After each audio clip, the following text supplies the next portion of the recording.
जी नाज़रीन, असां हिन वक़्तु नंगर पार्क जे ॻोठ आदिगाम में मौजूद आहियूं। ॻोठ आदिगाम तारीख़ी जेका हैसियत रखे थो। हिते काफ़ी मसइला आहिनि। पीअण जे पाणी जो वॾो मसइलो आहे। हीअ जेका बैकग्राउंड में तव्हां ॾिसो त मिडिल स्कूल आहे। इहो केतिरनि ई सालनि खां बंदि आहे। हिते उस्ताद मुक़रर न आहिनि थी सघिया। उन्हनि जे करे मासूम जेके ॿार आहिनि उन्हनि जी तइलीम तबाह थी रही आहे।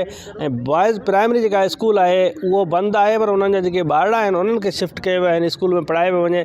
ऐं भरिसां जेका से हिते बेस्ट हेल्थ जेका सेंटर आहे उनमें बि सहूलियतुनि जी खोट आहे, डॉक्टरियाणी न आहे। असां ॻोठाणनि सां ॻाल्हि ॿोल कंदासीं त हू छा चवंदा।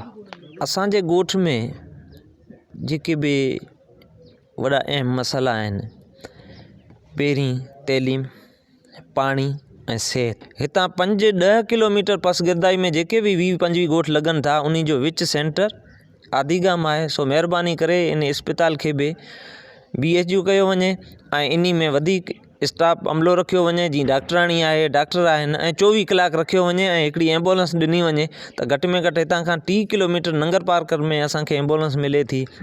या उन इस्पताल में जेकॾहिं हिते पेशेंट 2 बजे खां पोइ अचे थो वञिणो पवे थो, या हिते ई माने 2 बजे ताईं आहे फर्स्ट एड जीअं थिए थो, टेबलेट ॾिनो वञे थो।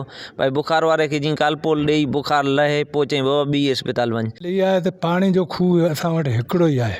ठीकु, उनजे आस पास खूह खोटिया विया आहिनि त खूह में पाणी जी पूराई थी वई कोन थी। हिकिड़ा आबादियूं पिया कनि खूह खोटे, ऐं ॿिया पीअण लाइ पिया असां सिकूं।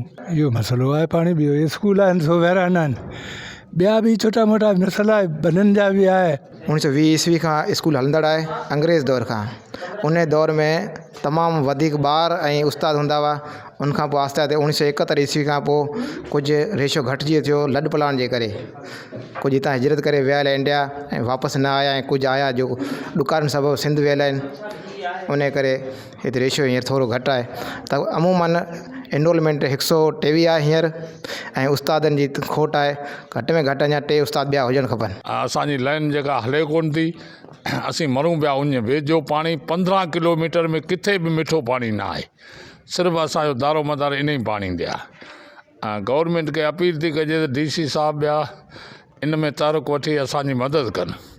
ही स्कूल वैरान इन खे आबाद कनि, पाणी जो बंदोबस्तु कनि। जो पाणी लाइन हलंदड़ आहे पर हलन कोन था ॾियनि। विजिट कयो अवामी आवाज़ मीडिया ग्रुप जी वेबसाइट awamiawaz.pk।